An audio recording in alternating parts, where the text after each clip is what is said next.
Capítulo 26. Emily não visitou Alex naquela noite. Em vez disso, sentou-se em frente à lareira na sala de artes e anotou tudo o que a Sra. Erskine havia lhe dito, para que não se esquecesse. Era difícil duvidar da percepção que a governanta tinha em relação aos irmãos, pois era como os via, também. O talento de Sebastian para convencer as pessoas de que a neve era preta e o carvão era branco foi algo que ela já havia percebido e usado a mesma expressão para descrever. Por experiência própria, ela sabia que Sebastian era um mestre na arte de distorcer os fatos para dar uma perspectiva diferente em relação a algum assunto. Será que, como a Sra. Erskine insinuara, seu marido seria um mentiroso, um trapaceiro, um sádico que faria de tudo para destruir seu próprio irmão? E se isso realmente fosse verdade, se Sebastian realmente detestasse Alex, isso indicaria que ele era uma má pessoa. Emily pensou no episódio envolvendo o telefone celular, quando Sebastian conseguiu convencê-la de que ela estava agindo de maneira ridícula ao se irritar com o fato de que ele não havia entrado em contato com ela. E, embora garantisse que havia mencionado que iria ao Chatel para dar início à organização dos livros da biblioteca, ela sabia que, na verdade, ele não dissera nada. E por que ele não queria que ela o acompanhasse a Londres, ou em outras de suas viagens, e a deixava, sua nova esposa, com a qual se casara há menos de um mês, sozinha em York City? Não. Ela tinha que parar com isso. Sua imaginação estava fora de controle. Era o que o seu pai chamava de imaginite, o momento em que o corpo humano estava mais exausto e a mente perdia toda a noção de lógica, deixando-se dominar por devaneios. No andar superior, Emily procurou em sua bolsa os comprimidos para dormir que o seu médico lhe receitou após a morte de sua mãe e engoliu um deles. Mais do que qualquer coisa, precisava dormir. E, no dia seguinte, ela continuaria a procurar pela verdade. Emily bateu na porta de Alex, às 6 horas da tarde do dia seguinte. Passou o dia todo tentando organizar os fatos em algum tipo de ordem lógica. Armada com uma garrafa de vinho tinto, ela ouviu a voz do cunhado pedindo-lhe que entrasse no apartamento. "Estou no computador", ele disse. "Alguns dos meus filhos sofreram perdas consideráveis hoje devido aos problemas com as plantações de cana-de-açúcar nas Ilhas Fiji." "Entre." "Olá, Alex", Emily disse, em pé sob o batente da porta do escritório, fascinada pelas telas que piscavam com indicadores verdes e vermelhos, e se moviam constantemente à sua frente. "Olá", ele respondeu, com a atenção ainda concentrada no monitor. "Faz tempo que não nos vemos." "Trouxe isso aqui", Emily disse, indicando a garrafa. Alex virou a cabeça para observá-la, viu a garrafa e pareceu estar genuinamente surpreso. "Tem certeza?" "É claro que tenho." "Bem, é uma surpresa agradável", ele disse, empurrando a cadeira de rodas na direção dela. "Refiro-me a você, não ao vinho", completou com um sorriso. "Lamento por não vir vê-lo antes." "Está tudo bem, estou acostumado a ser tratado como um pária." "Mesmo assim, estou muito feliz em vê-la, Amy. Quer que eu pegue as taças?" "Deixe que eu as pego." "Obrigado." Encontrando um saca-rolha e 2 taças num dos armários da cozinha, Emily seguiu Alex até a sala de estar e observou enquanto ele se inclinava para frente para avivar as chamas da lareira. Ela desarrolhou a garrafa, serviu o vinho e lhe entregou uma das taças. Observou, também, seus olhos inteligentes a avaliarem com interesse. "Saúde", Emily disse, tomando um gole. "Bem, digo que a trouxe até aqui", ele disse, ainda olhando para ela. "Você tem algo a me dizer ou, possivelmente, veio perguntar alguma coisa?" "Sou todo ouvidos." "Sim", Emily disse, pousando a taça sobre a mesa, e sentou-se ao lado dele, numa das poltronas que estavam em frente à lareira. "Alex, você é um mentiroso." "O quê?" ele disse, rindo. "É claro que vou dizer que não. Para ser honesto, provavelmente tenha sido um mentiroso quando brinquei com aquelas substâncias perigosas durante os anos em que fui viciado, mas acho que é normal. Desculpe-me, mas parecia a coisa certa a perguntar, já que preciso pedir, ou melhor, implorar a você que me conte a verdade." "Sim, Excelência. Somente a verdade e nada mais do que a verdade." "Amy, o que está acontecendo?" "Fui visitar Norma Erskine ontem." "Oh, entendo", Alex disse com um suspiro, antes de tomar um gole do vinho. "E o que ela disse?" "Ela me falou sobre sua infância aqui. Apenas porque eu fui até lá para perguntar." "Certo. E daí?" Alex disse, defensivo. "Ela foi bastante diplomática", Mas havia algumas perguntas que eu queria fazer a você devido à conversa que tive com ela, para entender melhor a confusão em que sinto que estou metida. Sim. Bem, acho que sei aonde você quer chegar. É um assunto que eu insisto em não falar a respeito, Alex disse, em tom grave. Tem certeza de que quer continuar com isso? Só poderei lhe dizer a verdade. Mas, como aconteceria com qualquer pessoa, será uma verdade de acordo com a minha perspectiva. E pode ser uma verdade tendenciosa, também. Então, creio que seria melhor se lhe fizer perguntas simples no começo. Acho que elas podem ser respondidas com sim ou não. Emily, já pensou em fazer carreira como advogada? Acho que você teria um sucesso impressionante, ele disse, sorrindo e tentando quebrar a tensão. Alex, isso é sério. Bem, excelência, nada na vida é tão sério, desde que você esteja vivo e consciente. Por favor, Alex. Desculpe. Vou responder sim ou não e não vou me estender, a menos que você peça. Pode começar. Emily olhou para a sua lista. Primeira pergunta. Quando era criança, seu irmão o provocava ou o pressionava de alguma maneira? E ele constantemente mentia sobre quem causou uma discussão ou uma briga para deixá-lo em maus lençóis aos olhos de sua avó? Sim. Quando você ganhou a bolsa de estudos e foi para a mesma escola onde seu irmão estudava, ele tentou novamente fazer com que você fosse considerado culpado pelas coisas ruins que aconteceram por lá? Por exemplo, foi ele quem começou o incêndio que resultou na sua expulsão do colégio? Alex hesitou por um momento. Após algum tempo, ele respondeu, eu acredito que sim. Certamente não fui eu, embora 4 garotos e um professor jurem que viram alguém, que disseram ser eu, sair correndo do ginásio depois do que o incêndio começou. E, à distância, é possível que alguém tenha dificuldades para discernir entre mim e Sebastian. Por que você não se defendeu? Pensei que você quisesse apenas respostas do tipo sim ou não, Alex disse, erguendo uma sobrancelha. Bem, eu não podia simplesmente apontar o dedo para o meu irmão, não é? Além disso, ninguém acreditaria em mim. De alguma forma, Sebastian conseguiu conquistar uma reputação sacrossanta naquela instituição. Ele sempre foi como Macavity, dos poemas de T.S. Eliot. Quando havia algum problema, ele simplesmente não estava por perto. Mas não há provas de que ele foi o culpado. Portanto, o júri não pode considerar esta resposta como definitiva. Entendo. Bem, próxima pergunta. Você bebeu álcool na noite em que vocês dois saíram juntos em seu carro quando você tinha 18 anos e foi acusado e indiciado por direção perigosa? Não. Que eu saiba, não. Pedi suco de laranja no pub, como sempre fazia, Alex declarou. Você acredita que seu irmão tenha misturado alguma bebida alcoólica no seu suco? Sim, não houve qualquer hesitação nessa resposta. Chegou a confrontá-lo com essa acusação? Não. Como poderia provar? Você acha que ele fez isso para impedir que você fosse aceito em Cambridge? Sim.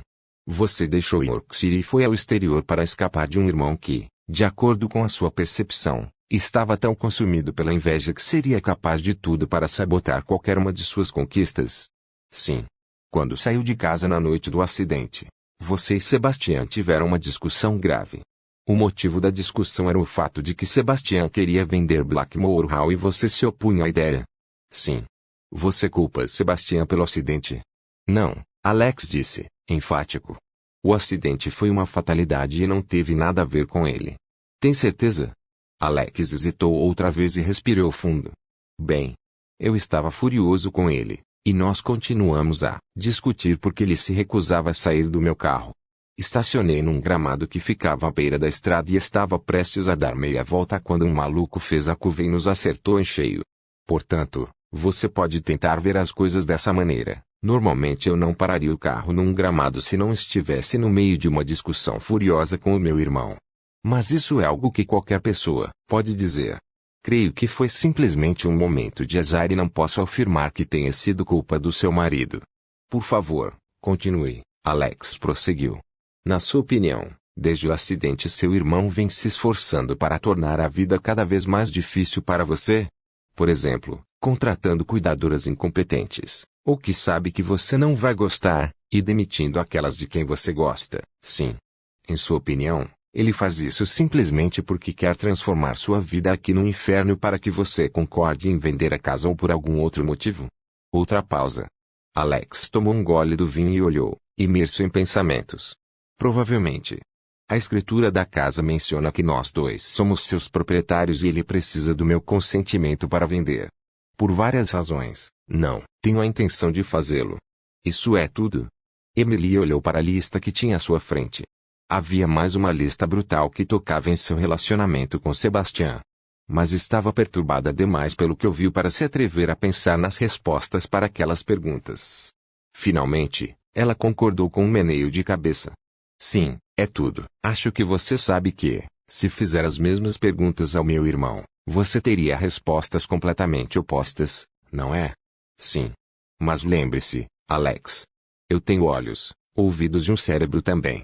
Pobre Amy, arrastada para dentro de um jogo de gato e rato, sem saber em quem ou no que acreditar. Por favor, não me trate com esse menosprezo, Alex, Emily disse, irritada. Quero apenas entender os fatos. Já sei que nenhum de vocês é o que parece ser. Isso, certamente, é verdade, ele concordou. Lamento se meu comentário lhe deu a impressão de que é menosprezo. Realmente sinto pena de sua situação. Quer mais vinho? Emily deixou que ele enchesse sua taça e permaneceu sentada, observando em silêncio. Após algum tempo, ela disse, por que insiste em ficar aqui? Você me disse que tem dinheiro. Tenho certeza de que seria melhor e mais seguro se vocês dois concordassem em vender a casa e seguissem com suas vidas, longe um do outro. Sim, essa é a resposta mais sensata. Mesmo assim, as emoções acabam ficando de lado. O maior desejo de minha avó era que seus netos conseguissem se reconciliar e deixassem o passado para trás. Ela pensou, erroneamente, que deixar Blackmore Hall como herança para nós dois seria o bastante. Eu tentei, de verdade, mas é impossível. E, para ser honesto, estou lentamente perdendo essa briga. Sebastian vai conseguir vencer. E eu aceito isso. Por que meu marido quer tanto vender esta casa? Emily perguntou. Ele me diz que adora este lugar e quer ganhar dinheiro o bastante para reformá-lo. Emily, creio que há certas coisas que você devia perguntar diretamente a ele. Mas, sim, eu queria tentar uma reconciliação, pois era isso que a minha avó queria. Eu a decepcionei muito durante minha vida, suspirou. Eu a adorava, e lhe causei muitos problemas e preocupações quando fugi daqui e entrei na rota da autodestruição. Acha que ela sabia sobre as razões pelas quais você partiu? Possivelmente. Mas, para ser honesto, Emily, apesar de ter um irmão que conseguiu me sabotar constantemente durante meus anos de formação, não posso culpá-lo pelo meu vício em drogas. Tudo o que fiz aconteceu em decorrência de minhas próprias escolhas. Eu queria abrandar a dor de haver perdido algo que nunca mais poderia se concretizar. Cheguei a um ponto em que sentia que nada na minha vida poderia dar certo. Não importava o que eu conseguisse conquistar, por mais que eu me esforçasse. De alguma forma, nada poderia dar certo. Entende o que eu digo? Sim, entendo. Mas, durante todo esse processo, magoei minha amada avó e nunca vou conseguir me perdoar por isso. Ficar aqui e me reconciliar com Sebastian, pelo menos faria com que eu sentisse que estava fazendo algo para reparar meus fracassos. Eu compreendo. Amy, eu estou preocupado com você, agora, Alex disse, após uma pausa. Você tem que se lembrar de que, embora meu irmão tenha seus problemas em relação a mim, isso não significa que ele não possa estabelecer bons relacionamentos com outras pessoas. Eu detestaria pensar que o que aconteceu entre nós, no passado, virá a contaminar a imagem que você tem dele. Gosto de pensar que você e Sebastian são felizes juntos. Mas como você ainda consegue se importar com ele depois de tudo que ele lhe fez? Aprendi que crescer no segundo lugar, seja isso real ou fruto da imaginação, é algo muito difícil. Hoje eu entendo como Sebastian se sentia. E, talvez, ele ainda se sinta assim. Você, dentre todas as pessoas, deveria entender essa emoção, Alex disse, olhando fixamente para ela. Emily sentiu seu rosto corar. Sim, é verdade. Todos nós temos nossos próprios segredos e problemas. E temos nossas próprias forças também. Sebastian pode não ter uma mente acadêmica como a minha, mas ele é incrivelmente inteligente em termos práticos. Dependeu da própria esperteza a vida inteira. Por favor, dê uma chance a ele, Amy. Não desista ainda, Alex pediu.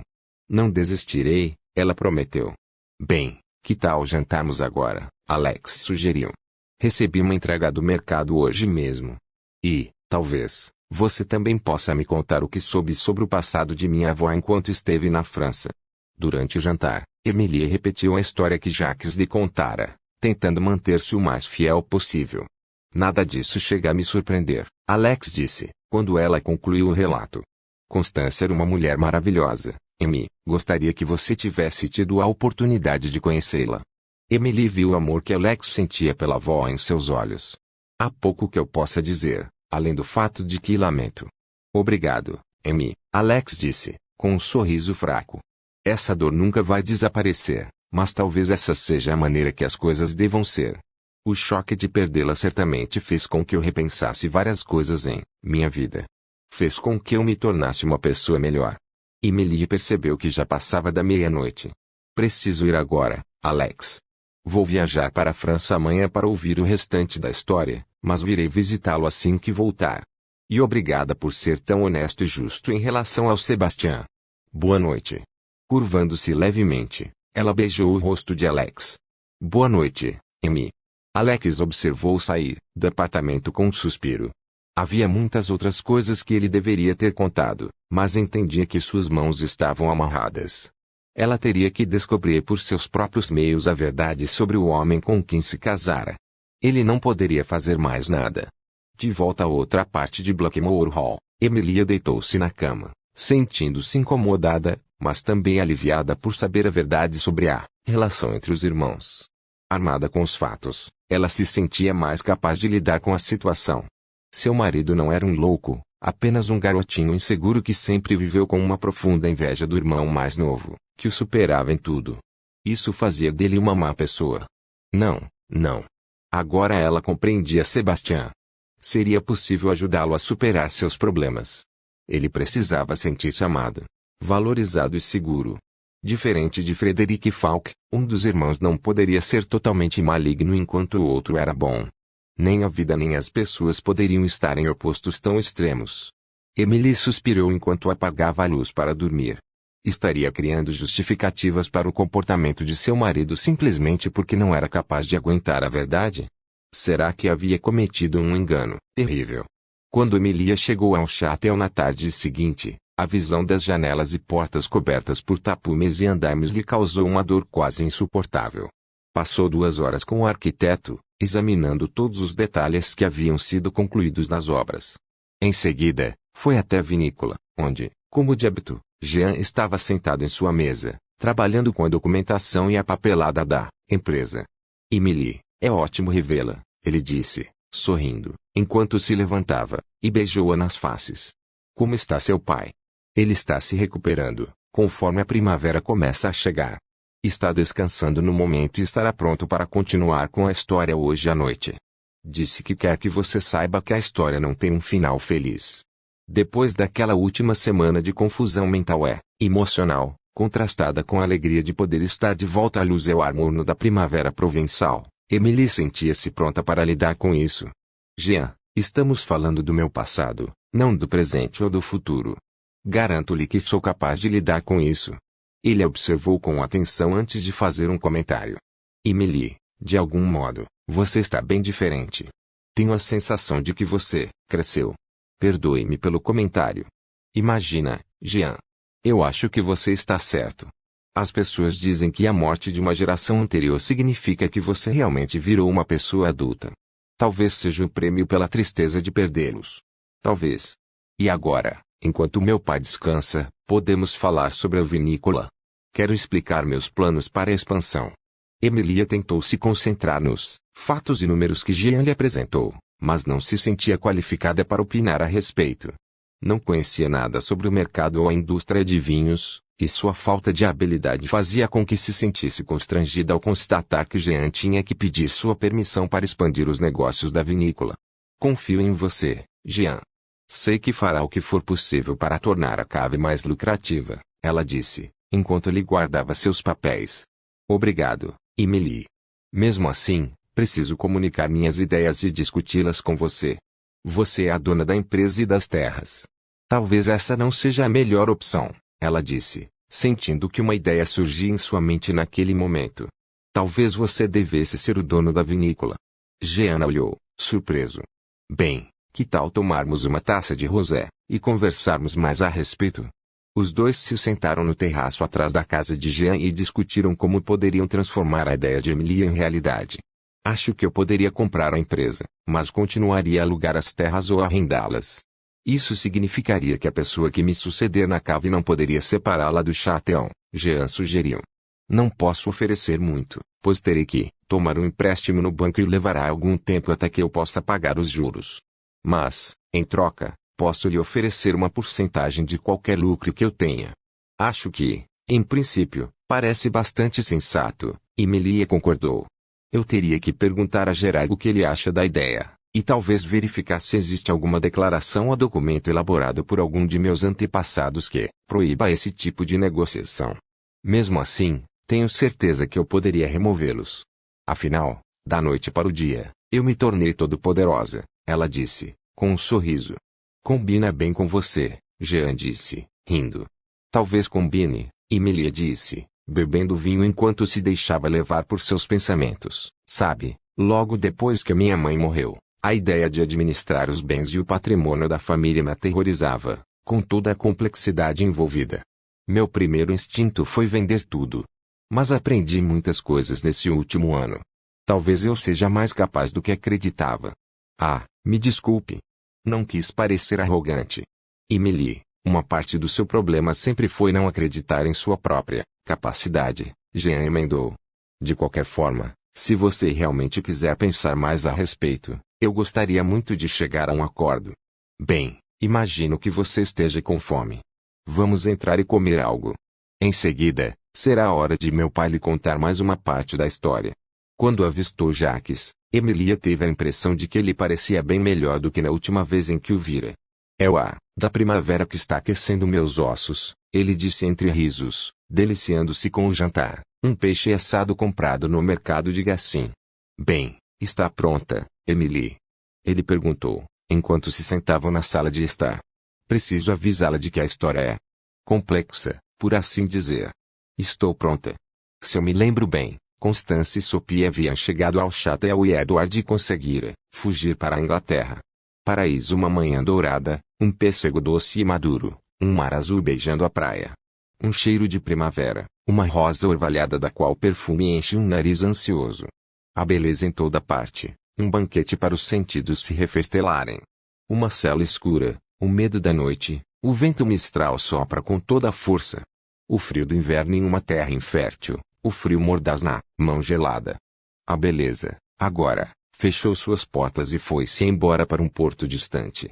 Um toque no rosto, um beijo demorado, uma lembrança tão suave, que logo desaparecerá. Um braço carinhoso a meu redor, a beleza do verdadeiro lar de um coração. Em meio ao desespero negro, uma estrela cadente, pois o paraíso é onde você está. Sophia de Lamartinières, abril de